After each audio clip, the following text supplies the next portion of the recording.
నేనే బింబిసారుడు. మగధానికి పునాది వేసి వివాహాల ద్వారా సామ్రాజ్యాన్ని బలపరిచాను. నేనే శిశునాగుడు. ప్రజల చేత ఎన్నికై అవంతిని జయించి మగధాన్ని విస్తరించాను. నేనే మహాపద్మనందుడు. క్షత్రియులను జయించి ధనంతో మగధాన్ని మెరిపించాను. నేనే చంద్రగుప్త మౌర్యుడు. అలెగ్జాండర్ సైన్యాన్ని ఓడించి ఉత్తర భారతాన్ని ఏకం చేశాను.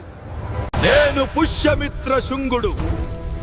మౌర్యులను ఓడించి శుంగా వంశాన్ని స్థాపించాను.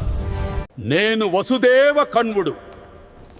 శుంగుల అనంతరం కణ్వ వంశాన్ని స్థాపించాను. నేను శ్రీముఖుడు. ప్రతిష్టానపురాన్ని రాజధానిగా చేసుకుని శాతవాహన వంశాన్ని స్థాపించాను. నేను కుజుల కడ్ఫిసస్. కుషాణ వంశాన్ని స్థాపించి వాణిజ్యాన్ని అభివృద్ధి చేశాను. నేను శ్రీగుప్తుడిని. నేను గుప్త సామ్రాజ్యాన్ని స్థాపించాను మరియు భారతదేశపు స్వర్ణయుగాన్ని ప్రారంభించాను. నేను సింహ విష్ణువు. దక్షిణ భారతంలో పల్లవ వంశానికి బలమైన పునాది వేసి మహామల్లుల యుగాన్ని ప్రారంభించాను. నేను పులకేసి. బాదామి చాళుక్య వంశానికి పునాది వేసి దక్షిణలో శక్తిని ప్రదర్శించాను. నేను దంతిదుర్గుడు. చాళుక్యులను ఓడించి రాష్ట్రకూట వంశాన్ని స్థాపించాను.